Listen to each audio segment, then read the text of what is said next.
Hello, everyone. Welcome to Vegas Pulse.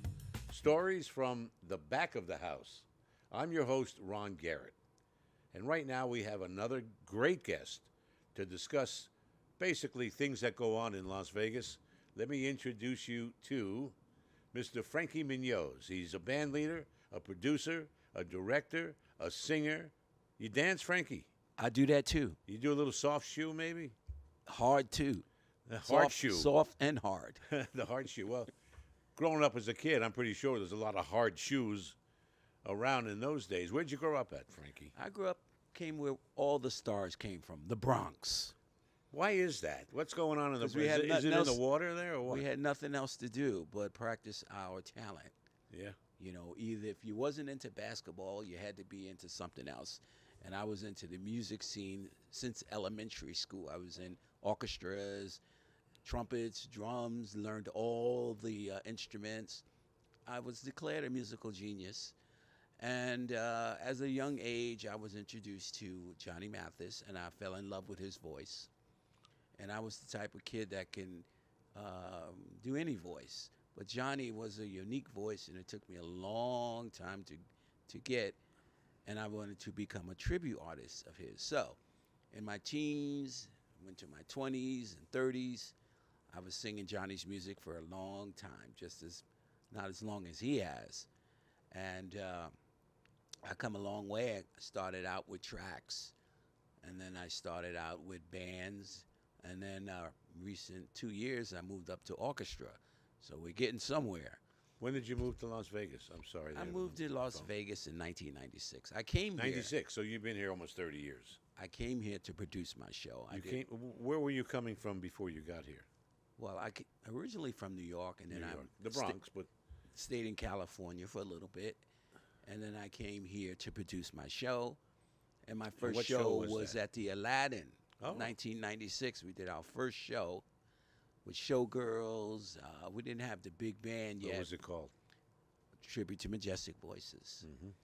Tribute to Majestic Voices is about some of the greatest singers. It's not just me. There's quite a few others that I allow in my show. But Johnny Mathis is the star. Well, you're known as the premier Johnny Mathis tribute artist in the country. Well, thank you very much. And you do him better than he does him these No, days. I don't do it. There's an old saying: a slave is But never you also a slave is never greater than his master. Well, that's true. He's the master. You also have the Salvadorian Orchestra, Yes, which is a big band. What, 30 pieces, 35 pieces? It's an orchestra, and we for the last 2 years we put together an orchestra with some of the greatest musicians. I even had some of Johnny Mathis's musicians, a couple of his players, and we did our first show in one of the banquet halls here, and it was so great. We had some excellent other singers as well. Who'd you have? We had Bianca Orsi and A marvelous opera singer, Bianca Orsi. she brought the house down. Yeah. She made the orchestra look so good. They weren't even powerful enough for her, I was told. So the next time we get in rehearsals, we're going to make it more powerful. But we had a Johnny Mathis tribute. We had a Sammy Davis tribute. We had Bianca. She was doing some of the great opera songs, and she made a few people cry with such a powerful voice and with a powerful orchestra behind her. So our goal is we're not like Legends. Legends is a great show, but we're more into vocals of great singers. I mean, great. More of a concert style. Concert style, dinner, black tie. You can't get in the door unless you have a tux on. Tuxedo, Can't come great in raggedy. dinner. Yeah. And we give, a great dinner. We have an open bar and nice hosts that come and help you whatever you need. And we enjoy the evening. We bank with great food, and we have such great entertainment. When you first came to Vegas and you started going around, let's go back of the house. What kind of resistance did you get for booking your act? None. None? None. Everyone loved Johnny Mathis. That's right. So who'd you approach at the Aladdin to get that? I went to the director. I don't remember his name. It was a million years ago. Yeah, But there's been a bunch of them, by the way. So I went to the director and I rented out the hall, the auditorium, and we did our show, and we had a great time. But we've done our show in many places. did you get paid that, or did you four-wall that show at the Aladdin? Everything's a four wall, Everything. So you self-produced it. self-produced, right? What's that like? Well, you gotta You save take up. let me just add this. You take a big chance when you do that.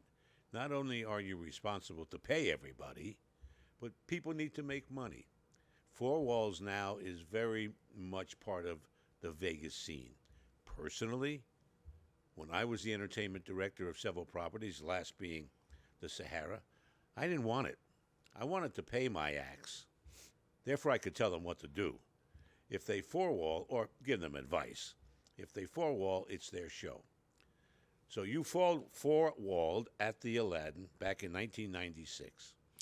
Well, they can't pay me enough. If I was to be in Legends in Concert, I'm sorry, I'm just too much of an entrepreneur. I need to make money, you know what I mean? And I need to have the proper sound. I'm not looking for karaoke and a little 10-cent band. I'm looking for action. I'm looking for feeling. I want to reach people. I want them to feel the music. We don't just do music. We have beautiful showgirls that are over almost 6 feet tall. We have dancers. We have an extravaganza. You might say my show is like a circus, but it's One of the shows you had, there's no animals, just no humans. animals. No animals. One of the shows you had featured a tribute to Bruno Mars.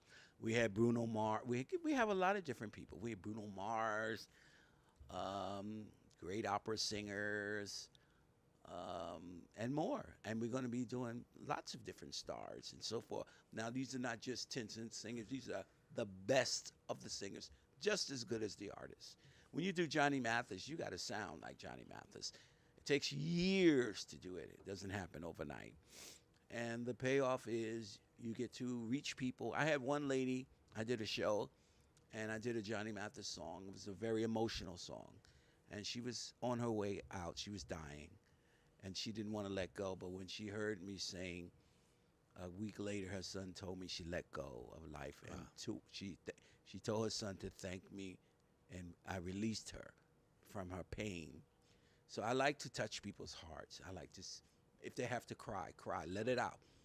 We'll be right back with more. That's a great story. We're going to hear more about it. We're speaking with Frankie Munoz, and he's a producer, a director, a singer. He's just about everything. Been in Vegas for 30 years and has some other stories that we'll be chatting about here in just a minute. But we'll be right back right after this.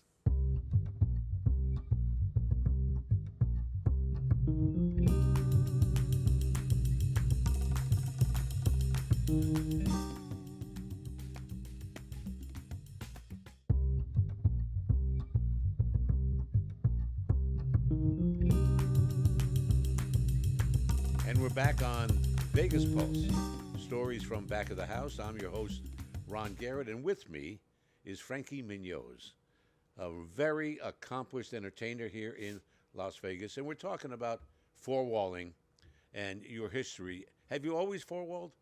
My entire life. So that's the way you make money. But, I learned that the producers do all the work. They have to be their own stagehands sometimes. They spend all the money. But they don't make a lot doing these things because it's expensive to do. But you're comfortable in that role as a four-waller. Well, I like to be independent, and I'm an entrepreneur, and I've always been a generator of money. I like to do my own shows because I can make as much money as I want. If I make nothing, okay, fine. If I make a lot, great. More musicians. I like to support musicians. This town today, they don't really support musicians because they pay them lowball figures. But when I first came here, they were paying high figures. But now, a lot of them have to leave this town to go into other countries and play to make a living. My job is to help the community, to hire musicians, to let them work for my orchestra. I hire dancers. I hire showgirls. I even had a midget in my show. When I did my first show, I had contortionists, acrobats. When I came to Vegas, I came here to learn. And I studied all the shows. I went to Siegfried and Roy, Splash, all of them, and I stole all their secrets and then embedded it in my show. Because when I have a show, I want people to be entertained.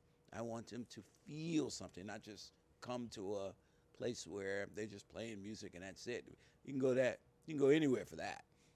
But I want them, when they leave, like the last show we did, I invited a couple of my bankers to come, and they saw my show, and they haven't stopped talking about it for a whole year. So that's what I want people to feel. I want them to feel the propensity of the music, the propensity of beautiful voices, the propensity of beautiful dancers and showgirls, and so forth. You brought the bankers in to see a great show, so maybe they would help with future shows. Is that why?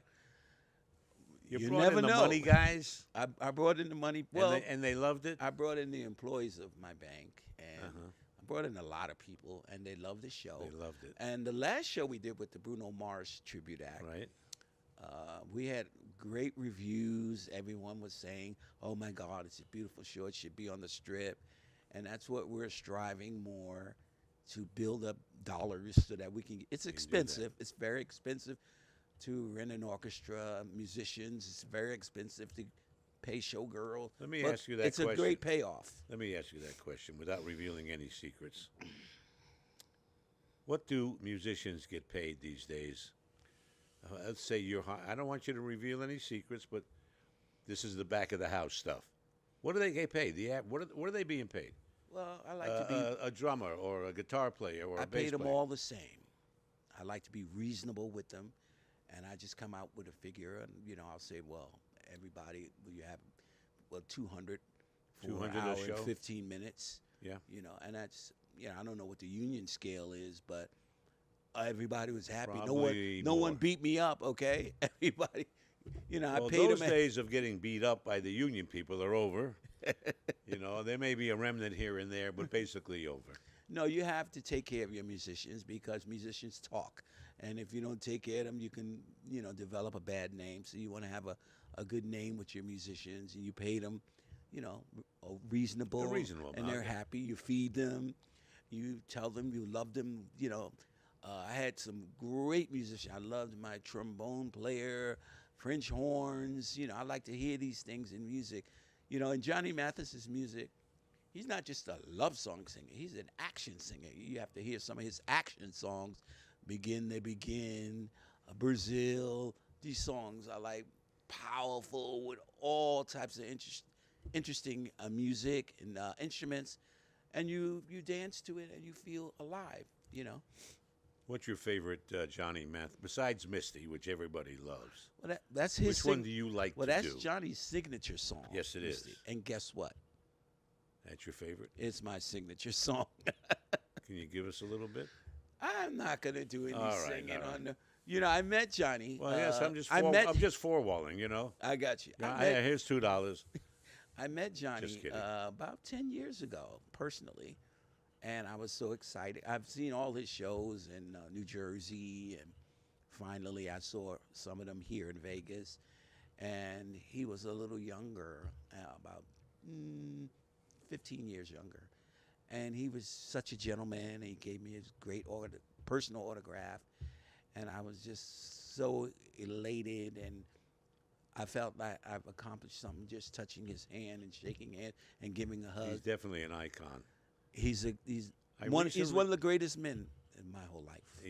I just recently saw a PBS special Mm-hmm.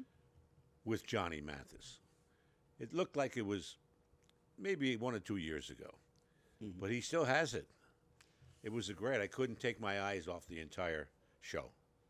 Well, I give him all the credit because I listened to him for decades, and I learned and studied his voice, and I've sung like him so much that I've become him in the vocal part. How long does your set go when you're up there? It varies. I can do up to 10 songs, 3 songs, 4 songs, but I don't like to hog the stage anymore because I don't want to do all the work. It's bad enough I have to put the show together, get all the musicians. Hey, I'm happy with 3 songs and I'm off. Yeah, I remember when I was helping my good friend Tony Sacca, who's I remember passed Tony. away, putting shows together, and someone came up to Tony and says, "What's it like to be the producer?" He says, "You do all the work and you don't make any money. Breaking even is making money." When we were producing those shows at the Windows showroom at Bally's, now the Horseshoe. Why aren't you on the Strip? Why are you working these banquet halls? I have been on the Strip, and I mean currently. oh, yes.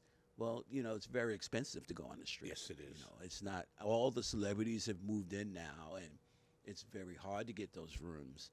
And you got to go up in the millions to get those rooms.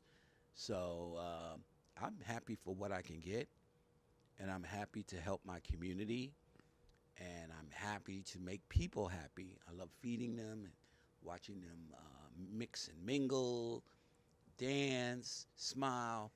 When you listen to Bianca, the great opera singer, she makes you cry. I even enjoy watching people cry because I know we're doing our job.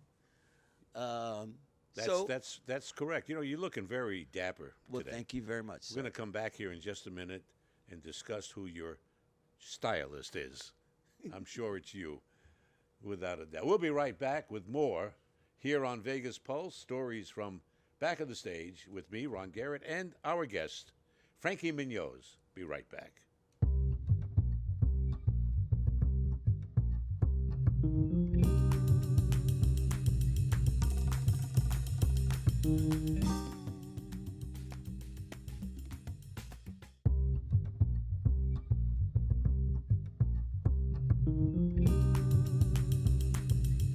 And we're back on Vegas Pulse, stories from back of the house. With me is the premier Johnny Mathis tribute artist in the country. His name is Frankie Munoz. He's a talented man. He's a band leader. He's a producer. He's a director. He dances. He does just about everything. But mostly he produces fabulous shows. Do you have any shows coming up that we can discuss right Yes, now that we people always- can buy some tickets? Well, we don't have one. We were going to do one in April, but we pushed it back just a little bit to get more funding. But yes, we have many shows to do. We're looking to tour. We're looking to nationally tour and maybe internationally. I mean, the doors will open up everywhere, and we're there to accept it. When you have good music and you have an orchestra, doors are going to open because people want to hear beautiful music. You don't really hear good music when you hear music on the radio, but I'm the type. Nothing like live music. I'm the type of person that likes. I'm from the old generation. I like the beautiful Frank Sinatra, Sammy Davis, Johnny Mathis, Tony Bennett. I live in that world. That's where my mental. I got a thing from YouTube. They told me that I'm the most listened to Johnny Mathis in the last 40 years because I hear him all the time to keep my voice tuned to him. So I love, good music. You think that the audience that's attracted to the music you do and the names you just mentioned is beginning to disappear in many ways? How do we bring that kind of music to the younger generation who's up and coming now? You're still a young man. You're still relevant. You're dressed to the nines. One word, does somebody help you with your styles? You look great. I help myself. You do it yourself. Well, you're a self-made man, without a doubt. So what do you think about the younger generation that doesn't remember Frank Sinatra, doesn't remember Tony Bennett? Are you out to keep that alive so they get educated? Exactly. I'm looking to, motivate a younger generation with beautiful instruments, vocal. I'm not looking for them to take the easy way out, but you have to work for what you want. A lot of things have died down with singers because they want to do other things, that might look simpler or easier. But it's not easy if you really want to be a great singer. I like great opera singers, great R&B singers, great pop singers. I don't just like somebody to just go on the stage and that's nice, but I need you to reach me. What can you do to reach me? Why am I here? To be entertained? Yeah, I want to entertain you. I want to show you a circus. I want to make it live for you. Yes, I'm the next Andrew Lloyd. No elephants I'm in this the next circus. Andrew Lloyd Webber. There you go. I'm the next Barnum. What's his name? Barnum and Bailey. That's P.T. me. P.T. Barnum. P.T. Barnum. That was the guy. That's who I want to We're be. going to take another quick break. We'll be back with Frankie Munoz right after this.